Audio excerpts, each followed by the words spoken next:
What is the layer of Earth's atmosphere closest to the surface called A. Troposphere, B. Stratosphere, C. Mesosphere, D. Thermosphere?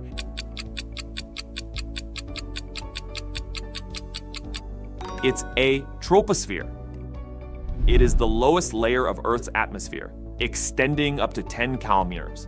Most of the Earth's weather phenomenon, from tornadoes to snowfall, occur here. Which is the most common shape in nature?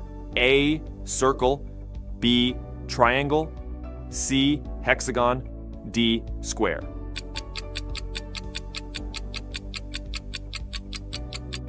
The correct answer is C. Hexagon. They're nature's favorite shape, popping up everywhere from honeycombs to snowflakes.